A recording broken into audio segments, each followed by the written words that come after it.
Welcome back to What Do You Know with Nick and Devin. I'm Nick. I'm Devin. Hey. Oh, that was so smooth. It's season 2. We got to keep it. We got to tighten it up. Says the man who smashed glass in the last 2 episodes. Yeah.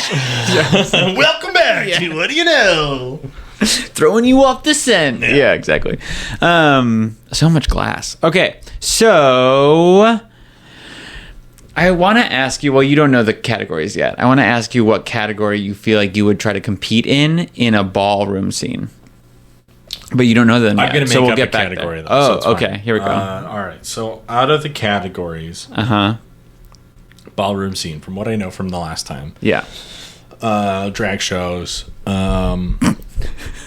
Sure. I mean, my only context is like RuPaul's Drag Race, and I've only seen maybe like 3 episodes of that. And this isn't that. This is what we're going with. Okay. Sorry. I think I'd be great at lip syncing. Okay. Jane's Addiction. Yeah, absolutely. Thank you. And I think costume design. Oh. Okay. Yeah, I think I'd win there. Where are you pulling that one out of? I think I would probably take inspiration from like Tolkien and everything, and do drag from that rather than just I don't know, women's fashion. I would go Lord of the Rings. Well, yeah. It would be like Tolkien, Star Wars, Fantasy drag. Yeah. Sure. Would you go full Leia buns? Oh, I guess I could wear a wig. Yeah, with a wig. Yeah. Nothing with your hair, Yeah, right? Like, man, that would take forever for me to grow out. I do it, but I do it for the bit. Yeah, I guess I could see that. Yeah, that's the only category you would compete in. That's the only category I know would be there. Fair. I think that one, more than lip syncing, is actually part of it. Have you done any like semblance of drag before? Like for any show or anything? I don't think I have, technically. I was in a fashion show in middle school, and I wore a girl's Uggs that were way too small for me. Awesome. I think it was like for French class. So I wore like her Uggs, like a boa, and maybe like a puffy vest, like a North Face puffy vest. One of those things. No. Okay. This is just my memory and how it works. There was a school-sponsored party at ISU that it was drag, and so I wore my roommate's tights and long dress shirt. I looked great in it. I looked great, but like nothing beyond that. There was no. Okay. Long-winded no. But like tights and a dress. Yeah. Or was it a dress shirt? It was a long t-shirt dress. Does that make sense? Do you know what I'm talking about? Like the early 2000s, like long dress with like the buckle? No, not a buckle. No. It was just a long t-shirt, like almost a nightgown. But a dress. But yeah, like a nightgown. Okay. Yeah. Okay. I could see it. I'm just like trying to picture you in like drag. Like full beat face. Yeah, well, I don't know their name, but I know that there's a drag queen out there that still has like a big full beard. I'm like, yeah, I could do that. Definitely. You're like, if I can keep this thing, I can do anything. I don't have a lot of like feminine features to highlight. But yeah. What do you mean? Your long lashes, Devin. That's true. Your eyes. That's true. Come on. All right. Well, let's get into it. And then we'll see what other category you would do. Jousting a category? Perfect. Yeah, you knew it. You got it. Yeah, I think I would do like drag from medieval times. We're going to move on. The restaurant, not the era of history. I'd be the girl serving the soup. There's a queen now sitting in medieval times. Is there? Yeah. There has been for like 5 years. No, it's been a king forever. Oh. And then in recent history, there's now a queen. When was the last time you went to medieval times? Oh, not since I was like 6 years old. Should we go to medieval times? It's really expensive, but yeah. Is it really? Yes. Oh. Do they serve booze there? Yeah, I think so, probably. I would hope. At least beer. The BYOB? I wasn't ready for that. Some mead. Anyway, categories. You would do really well there. Yeah. Okay, anyway, categories. Well, we're not getting into categories yet. Oh. Well, So, if you remember last time, we ended with talking about houses. So, some of the iconic houses, some popular ones, and kind of what that meant to the ballroom scene, right? So, now we're going to be talking about some key figures and just a couple of key figures within ballroom that really have kind of uplifted ballroom, especially into the mainstream. So, something that you'll hear a lot about is a documentary called Paris is Burning. I don't know if you've heard of this before. So, it launched in 1990 or like the early 90s. I think it was 1990 itself. But basically, it was a documentary that went into the ballroom scene to like showcase, you know, what the scene was, what it was like, all of that, and really kind of started to bring ballroom to light. And then, of course, getting into Madonna's Vogue also helped, and we'll get into that. Right. But I just want to kind of call that out because I think there's a couple of times through this that I talk about Paris is Burning, and it is a documentary that focuses on a ballroom. Okay. So one of the key figures is Paris Dupree, which I kind of mentioned in the last episode. But remembered not only for her contribution to ballroom culture, but also for being the architect behind one of the most legendary balls in 1986. This was one of the focal points of the documentary Paris is Burning. So the documentary once again brought ballroom to the mainstream and as a focal point in modern society culture. Sure. So Paris Dupree introduced and popularized new categories to the scene. Most significantly were categories that weren't just about beauty or fashion, but embodied a persona or a lifestyle. For example, executive realness. So participants dressed and presented like high-powered executives, this subverting the very norms they were excluded from. Sure. Right? So and you'll see a couple of those in some of the categories we talk about, but she really brought in kind of corporate or schoolboy, or you know what I mean? It can be a persona. It doesn't necessarily have to be just like you have a great face. You know what I mean? Yeah. So Paris was also a strong mother and founded the House of Dupree. She nurtured, mentored, and honed talents for many young performers. Next is Pepper LaBeija. Okay. And she was a legendary mother who reigned over the ballroom scene for 3 decades and was passed down, or the House of LaBeija from Crystal was passed down to her. Wow. After Crystal. Okay. Yeah. So like these houses are generational, as you can see. Yeah. So Pepper was known for her charisma, grace, fabulous style, her ability to command a room, the elegance and dominance her and her house had in the scene, and her resilience. Okay. So she often embodied the essence of royalty, always dressing in luxurious gowns and capes adorned with jewels and furs, earning her the title of, quote, the last remaining queen of Harlem. Wow. Yep. So the house, such bold claims. I'm the queen of this. I'm the last queen of this. Devin, it sounds like you're a little jealous. You can be the queen of something if you want. Well, I just want a long title. Breaker of Chains, You the can't be mother. Unburned. Yeah, you can't be mother of dragons here. You got to pick your own title. Fine. All right. Fine. By the end of the episode, I want what your title is. If you give me this task, I won't pay attention to anything else you say, and I will only focus on this. And that, folks, is ADHD. So she was, the House of LaBeija was a sanctuary for Black and Latina LGBTQ plus youth, and under Pepper's guidance, she not only supported and uplifted them, she produced legendary performers. And legendary and icon are titles within ballroom as well. You can be legendary. I mean, like, we're using it in a couple different ways. Like, Sure. She produced legendary performers not only in the titled sense, but also in the descriptive sense. Yeah. So, just to call that out. But her overall influence was profound, and her commitment to the community helped ensure its survival through some of its most difficult periods as well. And Pepper is actually featured in Paris is Burning as well. Oh, okay. All right. This is actually pretty fun. Yeah. So, Dorian Corey. So, was a true matriarch of the ballroom scene. She was known for her incredible wit, wisdom, and style, often winning the face and drag queen categories due to the flawless makeup and attention to details.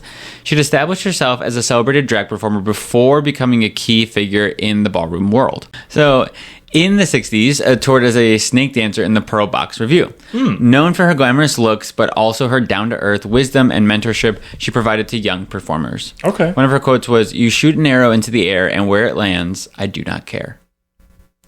Interesting. So kind of like as long as you shoot your shot, Yeah. I don't care where you get. Sure. Just as long as you go for it. Okay. So That's not how I interpreted it, but I like that better. how did you interpret it? I don't know. What do you mean you don't know? You said that's not how I interpreted it, so how the fuck did you interpret it? Well, it was more like, say the quote again to me. You shoot an arrow into the air, and where it lands, I do not care. Yeah, it's kind of like, I don't give a fuck about you. Oh. She's just like, I don't give a shit what you do. Yeah, like, you shot your arrow in the sky, like, whatever. Can't hurt me. Yeah. I don't care if it pierces me. Yeah, it's like, all right, fuck you. I can see that. Definition is in the eye of the beholder. I suppose so. I suppose so. It's one of my titles. Is it? Eye of the beholder. Yeah. Really working on this one. Told you. Her apartment became a refuge and also where she would sew and craft costumes, outfits for herself and others. Sure. So her life continued to be quite the buzz after her death in 1993, when a mummified body was discovered in her apartment. Okay. The body was discovered to be Robert Worley and appeared to have died from a gunshot wound to the head. Whoa. He was last seen by his family in 1968. So did they mummify the body, or did they purchase a mummified body? So investigators determined the body to have been dead for approximately 25 years. Okay. Speculation that Worley and Corey were lovers. Worley was abusive towards Corey, and Corey Sure. shot Worley in self-defense. Okay. But it is also speculated that Worley may have been shot in an attempted robbery. But you have to remember the time, right? So whether Corey shot him out of self-defense or whether something else happened, there's a fact that there was a dead man in Corey's apartment, right? Like an LGBTQ like woman in the 60s. You know what I mean? Like that wasn't going to go her way. No. So not to excuse the fact that she hid a body in her apartment for 25 years, but well, okay. I have so many questions about this mummified body. How did they mummify it? Was it just like, I'm going to dry it out like a piece of jerky? Am I going to wrap it up Egyptian style? Or is it just going to like rot in this closet? But that's so smelly and stinky. And then you have to think about bloating and disease and rot, both from the body and whatever it's laying on. I mean, I assume because they say mummified that like it was like fully It was probably like dried wrapped in out. a drape.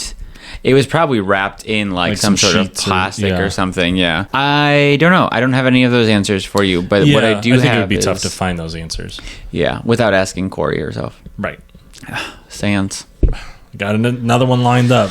All right, grab the candles. So that was Dorian Corey. Sure. Sure. I'm always a Dorian. Sure. So Willie Ninja. I don't like this name. I really don't like this name, but go ahead. So Willie Ninja, known as the grandfather of voguing. Okay. He was a trailblazer who helped bring ballroom culture and especially voguing into the global spotlight. Okay. His style of voguing was fast, sharp, and highly technical.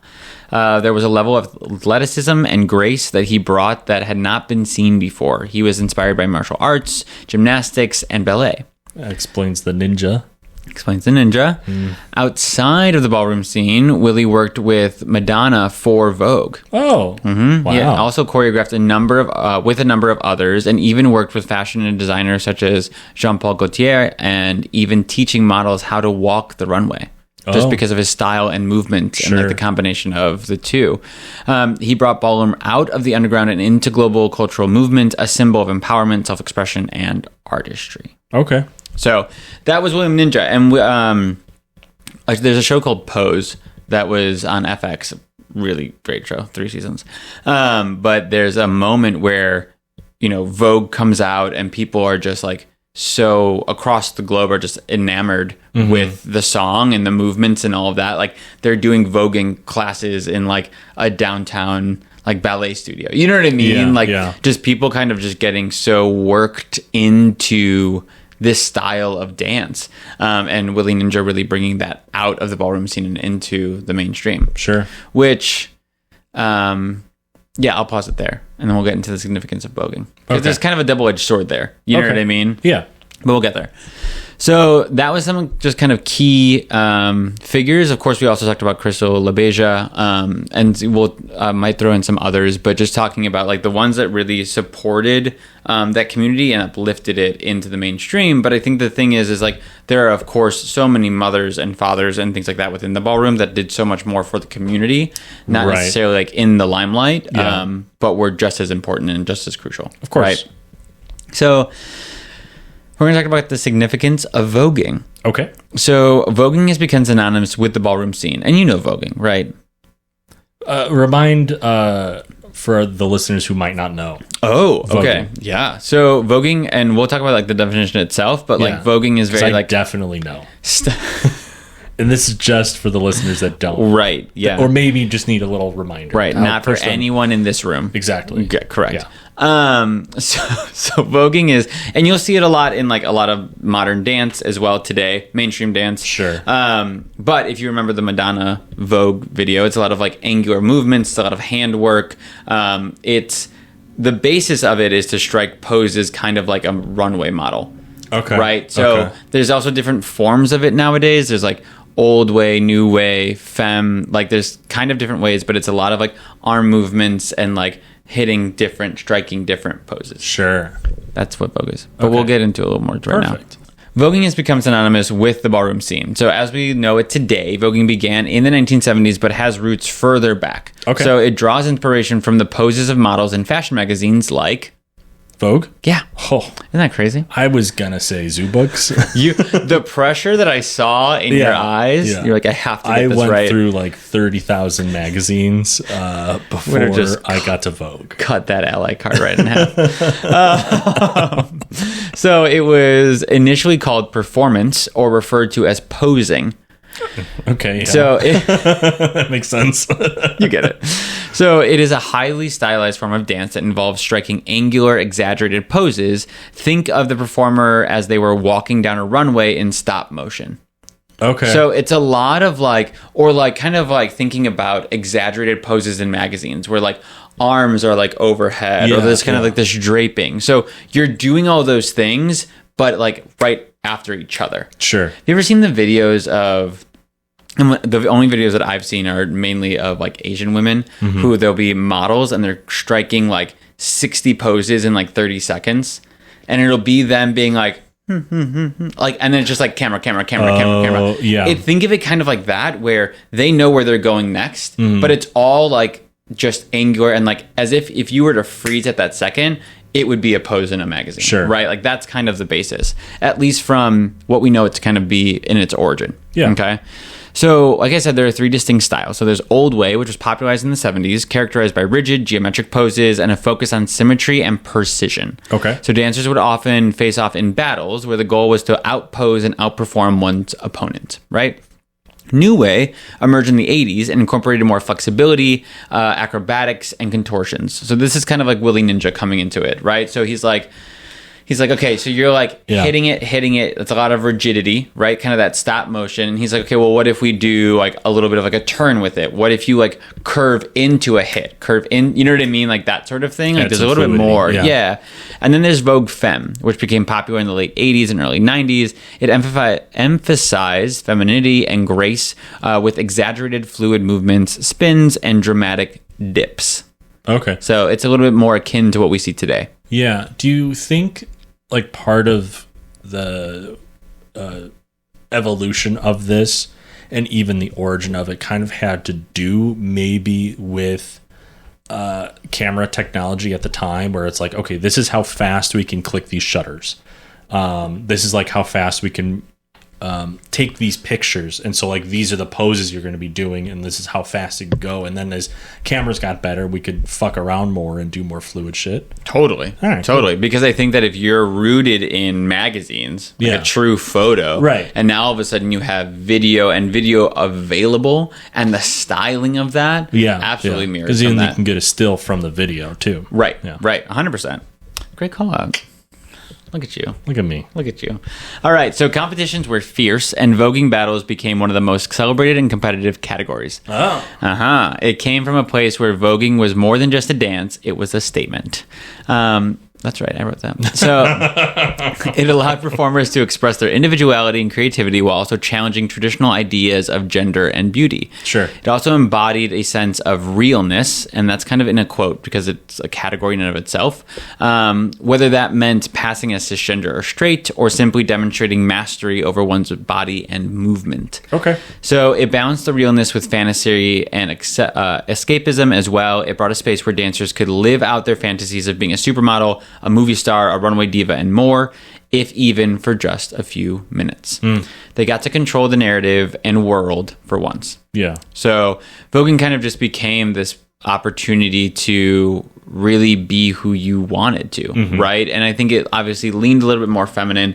It leaned a little bit more of like supermodel, movie star, where you're actually posing in those caricatures, right? Yeah. But it was an opportunity for people to really like lean into that. That's cool. And so I will call out realness in the fact of that is a big category, that is a big thing. Some people in like modern drag, it's like fish, like when you like can pass as something else. So like I'm a male, but I can pass as a woman. Like truly I look at you and I'm like, you're a cisgendered woman. Sure. Or I'm a woman and I can pass, or I'm a trans man and I can pass as a heterosexual male, right? So the original is this cake.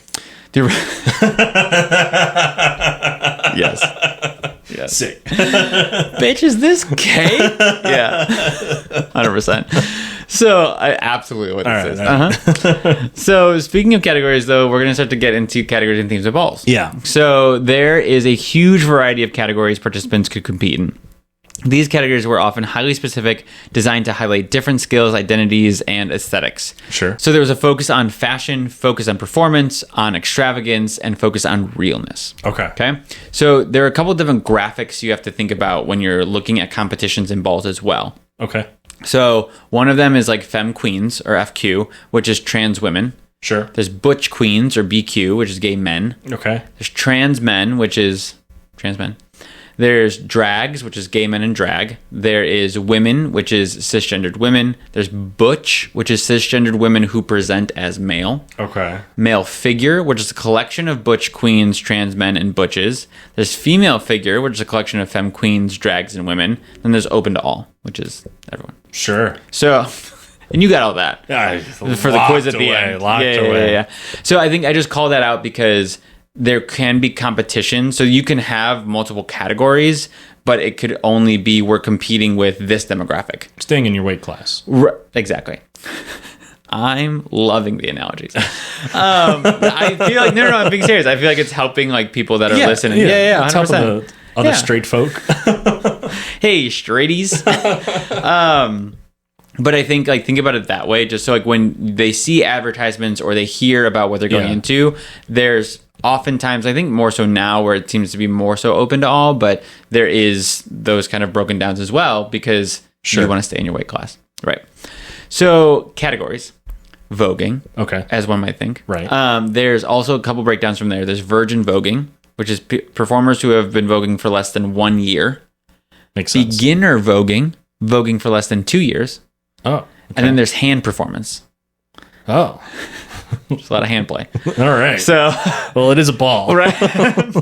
So it's judge on mastery of the hands element, which is using the hands to tell a story. So it's just kind of a lot of handwork. So when we think of voguing, it can be a lot of different things. It can be poses, it can be this. You think of arms, but it can be head, it can be a whole body. Where this is really like when you kind of like the whole framing of the face and like doing all of that, that is hands. Okay. Gotcha. So there is the old way, which is specific to old way of voguing. Obviously the new way, and then the which is the specific to new way of voguing, more arm control and flexibility, right? Right. Female figure realness, which is the ability to blend in as cisgendered women. And this is a different category. Yeah. Not a subcategory of Vogue. Correct. Sorry. Gotcha. So voguing, and then that all was virgin beginner hands. Right. And now we have old way, which is one, new way, which is one, and then the next category, female figure realness. Gotcha. So ability to blend in as a cisgender woman. And some of these are like perform a bit, but some of them are just like you're like presenting in front of judges. It's of course theatrical, and it's like you know what I mean, like there's like a performance to it, but it's not necessarily like a dance or like a voguing or something like that. I think for me, if I were part of that category, I would have a bar dragged onto stage, like a stage bar, and then have someone else be a bartender, whatever. And then I would just walk to the bar, sit at the end of it, and read a book while I order a drink.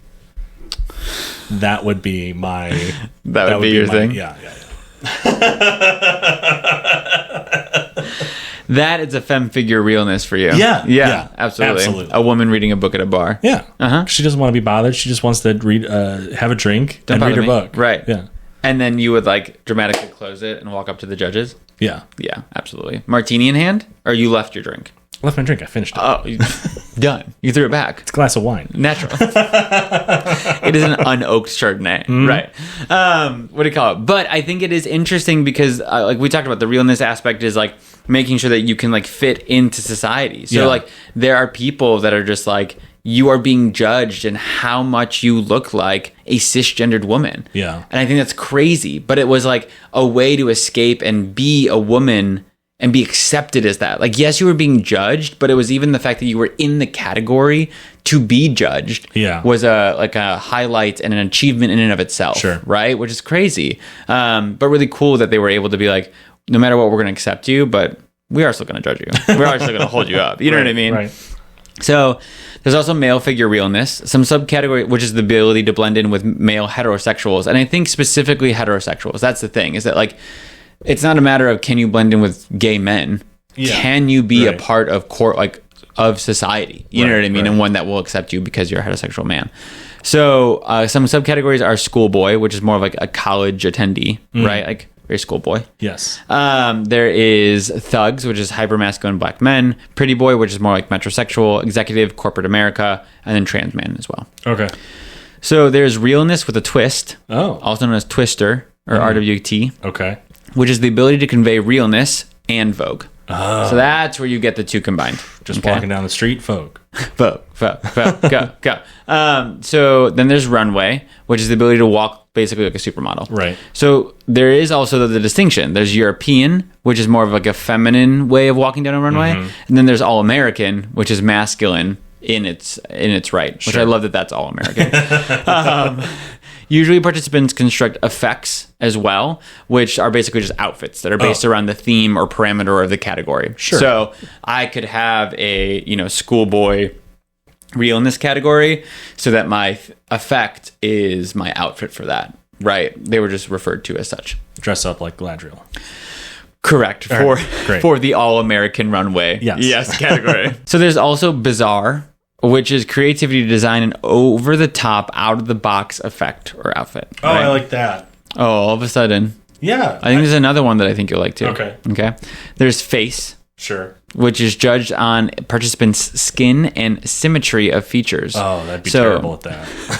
Like, this is not my facial hair doesn't grow in symmetrical. So this is judged on participants' like I said this already, including teeth, eyes, nose, lips, and jawline, as well as the ability to sell their face. Nope. Right? So not only should things be symmetrical, like good skin, all of that, but you also have to sell that you like have a gorgeous face, that like it's femme or whatever it might be, right? No, that's my least category. I chipped a tooth. I can't do it anymore. We're out of here. There is face with performance, which is part of that, which is like selling face with elements of hands, catwalk, duck walk, things like that. It's not doing like character work. It is not a strong check-off performance. No. Right. There's washed face, which is basically no makeup. Oh, okay. And then there is new face, which is like your debut appearance in the face category. Sure. Makes which sense. We could get you into new face. I can't do any face category. Okay. I am asymmetrical. Heard. There's sex siren. See, I can see this one for you. It's the ability to sell sex appeal. Oh, yeah, that's fine. Yeah. Oh, I got that one. Yeah. Well, I was just like, what the hell is sex siren? Like, sex. That's a sex siren. That started it's as like an a echo. tornado. Well, yeah. Yeah. That's a different type of alarm. It's to get so your not attention. A siren. What's a siren to an alarm to a siren, unless you're a creature on the sea calling sailors to which I think your is island. A little more applicable in this category. I see. You see. The blind man, yeah. So there's body, which is judged on shape and tone of body. So there's like women's body, FQ body, which is curvaceous shape and structure of black women's bodies, specifically for thick and curvaceous. Sure. There's BQ body, which was butch queen, so muscle defining and symmetry akin to like kind of bodybuilding. Yeah. And then the last couple ones are commentator versus commentator, which is like MCs competing against one another. Like a rap battle? So it's more so like so a lot of times like in the scene, commentators will be like shouting out different either shade or like excitement and commentary and all of those things on the actual performances and stuff like that, even though there's judges there who are judging outside of that, right? Yeah. Oh. So this would be either them shouting over one another or one going and another one going and another one. Yeah, I don't mind them going one after another. The shouting over, it's just too much. Yeah, it's too much noise. Sensory overload. Yeah, truly. And all the lights too. It's a whole thing. Yeah. Have we tested you? So I don't think we need to. Yeah. So there's also legendary iconic. So all of these categories, but only for those deemed legends and icons. Okay. Again, those are only some of the categories. Yeah, that's a lot. It's a lot. Jousting wasn't even one of them. I didn't even get to it. Jeez. We don't have time for that. So as Ballroom evolved, so did the complexity of categories. So some balls were themed, others were not, but it allowed a space for endless interpretation and creativity. What? Yeah, just some balls were themed. You're thinking of like decorated balls? Harry. God damn it. All right. Now can we talk about AIDS? Fuck. Yeah. Okay. Can you do better segues? No. All right. Because AIDS didn't have a segue. Yeah. Sorry, it just popped the mic. Yeah. All right, go ahead. So there were pioneers, activisms, and HIV/AIDS. So many of the key figures in ballroom history were also activists advocating for the rights of LGBTQ plus individuals. So the early days of the ballroom scene were shaped by the civil rights movement and the broader fight for racial justice in the U.S. Many participants in ballroom were Black and Latina people and faced multiple layers of discrimination due to race, homophobia, transphobia, xenophobia, etc. Sure. A lot of phobias. Yeah. So ballroom was such an intersectional place that it had no choice but to be an activist, right? Like there were too many layers for you to just kind of revert into yourself, right?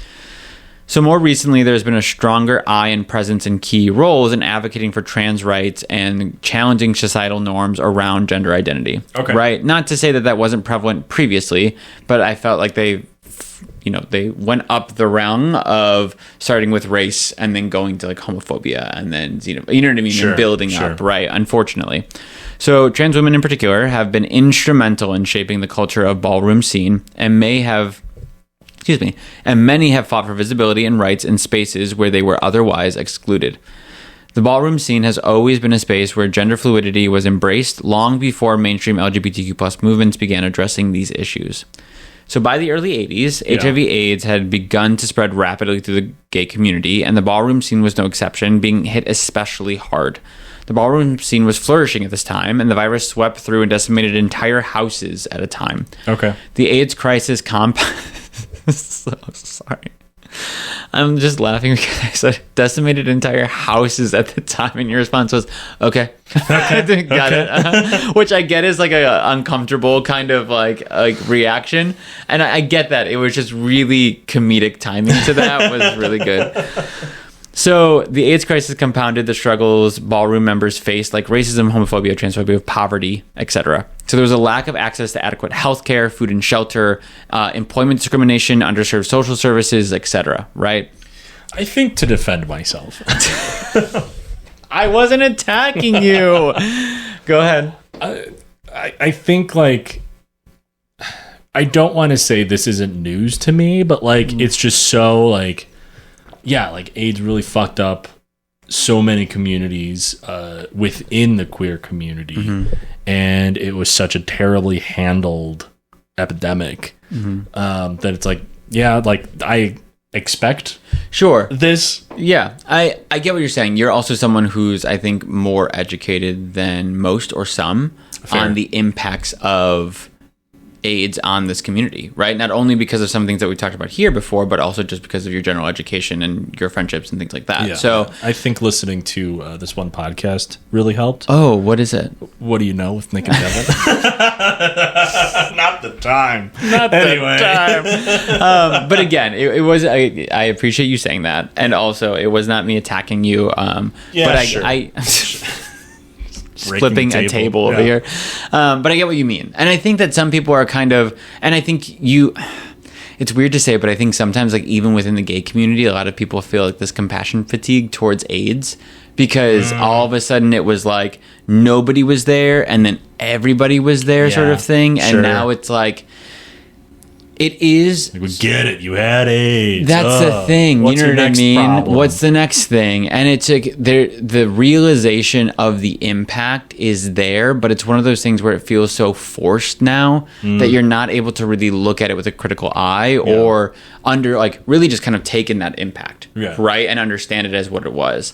Well, and then also I feel like the peak of the AIDS epidemic was 20 plus years ago. Right. You know, it was over 20 years ago. So like you kind of feel that, at least for a younger generation born in the 90s, you kind of feel a bit of a disconnect. Right. I mean, I would say honestly, early 80s, probably more like 82, 83, so 40 years at this point. Right. But like Gen Z and even some millennials, like one, you had like AZT and like, you had effects starting to, or like treatment starting to happen in the 90s, right? So it wasn't this thing where, and you were just born. So it's not like you have friends that are like catching this and dying and all those things. But what's crazy is that even our generation and Gen Z and obviously younger aren't understanding the impacts of like whole generations of our community are just fully wiped. Right. And we talk a little bit about that from a ballroom standpoint, but like that's the crazy thing is that like people who learn so many cultural things within their communities, we don't necessarily get that. Yeah. And we have this kind of more rambunctious youth in some ways because there wasn't an older generation to kind of bring you along in things. There wasn't and like when people even talk about like, oh, all of a sudden there's all these gays about like it's such like a popular trendy thing to be. It's like, no, it's just like you grew up and all of the gay people that you would have known died. Yeah. It's like if COVID-19 only hit you and your friends and they all died, but no one else. Right. Like to relate it to the generations that like lived through COVID-19, it's like instead of hitting just the whole world, it hit just the people that are exactly like you and no one else that isn't like you. And like all of your friends are dead now. Right. And that's just like so fucked up. Well, and it's crazy because they don't talk about, I mean, obviously it hit the queer community very, very, very hard, right? But there were so many other people that were affected by that as well. You know what I mean? Intravenous users that became like even people working with blood. Like there were so many things like sex workers, like outside of just it being a sexual orientation disease, right? And that's a whole other episode to get into. But I do think, like I said, like I think that your knowledge of it, I do understand where you're just kind of like, you're like, yeah, no, like that's what happened, right? It's just like, you're just stating a fact. It's not shocking because I know it because, that is what occurred, right? So yeah. Whew, okay, AIDS rant. But let's talk about it more. So, the AIDS crisis, like I said, talked about racism, homophobia, transphobia, poverty. So there was a lack of access to adequate healthcare, food and shelter, employment discrimination, underserved social services, etc. Queer people of color were especially vulnerable as they were often excluded from mainstream gay organizations, which tended to focus on the needs to white gay men. Yeah. So, of course, even with treatment, there was kind of this racial undertone to it as well. So with so much fear-mongering, misinformation, and hatred running rampant, it was overwhelmingly difficult for queer people, many becoming further ostracized from their families after becoming sick and needing to turn further into their ballroom houses and chosen families. So feeling the loss of entire generations of houses and families and friends was not just a loss that was personal, but cultural. Pieces of collective knowledge, creativity, and traditions disappeared with each lost. So the community is resilient, though. So we love a fight back. And it found ways to fight back and care for its members. So I think this is like, I remember typing this and like starting to like well up because it was just like how much people, it wasn't a means of like, oh, I want to help. Like there's so much like me stepping into community sometimes like is me just being, I want to help, but I can walk away at any point. Right. Like these mothers and fathers and people within this community had no other choice. Like if you walked away, you just watched all of your loved ones die. Right. Like, and that wasn't possible. Right. So mothers and fathers of houses became de facto caregivers, advocates, educators, and true family. They supported getting youth to understand the disease, access to medical care, and how to handle and overcome the stigma, medical appointments, emotional support, and be one of the ones to say goodbye in the end. Yeah. Like if someone contracted it and your family isn't there for you, you weren't going to go alone. Yeah. Well, I mean, there's a reason why they had those maternal and paternal titles. Right. Exactly. And so ballroom houses transformed into full-blown support centers where members could discuss their fears, grieve, information share. They brought in education on safe sex, HIV testing, protection from the virus in general. HIV advocacy groups popped up, fundraising, organizing, partnerships with local clinics to help as well. ACT UP was a big advocacy group at the time. I'm sure you've heard, but it included many members of the ballroom scene, which took to the streets to protest the government's inadequate response to the crisis. Thanks, Reagan. Demanding AIDS research, greater access to healthcare, and an end to the discrimination. So ballroom balls. So ballroom balls themselves also became spaces of activism. So some events began to include moments of remembrance where the names of those lost to AIDS were read aloud in front of the entire community. Others became fundraisers to support organizations providing services for people living with HIV/AIDS. Over time, ballroom culture fused with activism as performers used their platforms to bring attention to the crisis affecting their communities. So the themes and categories at balls during this time often reflected the pain, loss, and struggle caused by the epidemic, as well as the resilience of the community in the face of such overwhelming odds. Many balls featured categories that allowed participants to express their grief, but also their defiance in the face of death. So elegance and beauty became acts of resistance. For instance, categories like femme queen realness or butch queen up in pumps became more than just competitions of passing or fashion. They were declarations of life, survival, and endurance. So it was an opportunity, like if I had HIV/AIDS, if I knew someone or something like that, it was my chance to be like, I'm still going to pass. I'm still going to compete. I'm here. I'm surviving. Yeah. Right. And it kind of just became this, like, I'm going to continue on because I need to. Right. The participants, many of whom were living with HIV or had lost close friends to the disease, showed that they could still radiate beauty and confidence despite the devastation around them. Competitions like realness took on added significance as participants sought to present themselves as impeccably put together and healthy as an act of defiance against a world that associated HIV/AIDS with illness and decline. So voguing itself evolved during this time, with some performers incorporating more dramatic, poignant movements that reflected the emotional toll of the epidemic. The dramatic death drop, a signature move in voguing where the dancers collapsed backwards onto the floor, took a new layer of meaning. Yeah. So originally a movement designed to mimic the sharp poses of fashion models, it became for some a symbol of the community's struggle with death and survival. Oof. I know. I'm just kind of like, I'm not going to look at that the same way. But it didn't start that way, so I will say that. True. Yeah.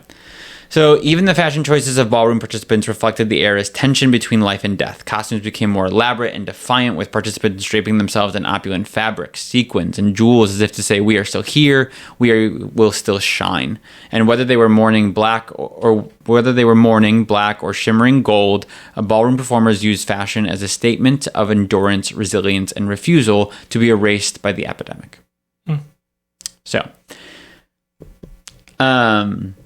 So that is kind of heading into, of course, the 90s. Yeah. Right. And so I don't want to kind of like circumvent anything or like kind of like consolidate anything from like the 90s to today, but it's kind of like a lot has happened, but not in the sense of this, as much context as I feel is necessary from like the beginning and origins through like the 70s and 80s, which was kind of like its biggest day, right? But as we head into the 90s, you have, of course, Madonna's Vogue hitting the scene, and that really, of course, blew up. And everybody wanted to Vogue, and everybody wanted to know what it was, and all of those things, right? So the ballroom scene just exploded with that, right? In 2006, Beyonce talked about like how much the ballroom scene influenced her work, influenced like just Black culture, influenced so many things, especially in the mainstream of like fashion and art and music and dance, right? Yeah. There have been shows like Pose, which I talked about, which is an incredible show, truly very well done. It just like shows, it's a series that shows what it was like to be in the ballroom scene at the time. Of course, because it's a show, there's some drama to it, but there is a whole sequence that talks about, so one of the main characters, Electra, she's a dominatrix. Okay. And one of her clients ends up dying. And so they like take the body and like hide it and put it in a trunk and like try to mummify it and all those things. And the writer talks about how he took Corey's mummified body from like real life and like put it into the episode. And I'm like, so like they feed off each other, you know what I mean? Right. But like that's what I mean. And you see them like be mothers to these other individuals in their community, right? And they come and they live together and they do all that, and it's just very well done. It's a very well done show. There's also Legendary, which is a competition, like a voguing ballroom competition that was on Max. Okay. I think Megan Thee Stallion was like involved in that as well. That was really cool. But again, like kind of bring that to the mainstream and for today, you know what I mean? Today's youth, today's generation, like all of those things. Sure.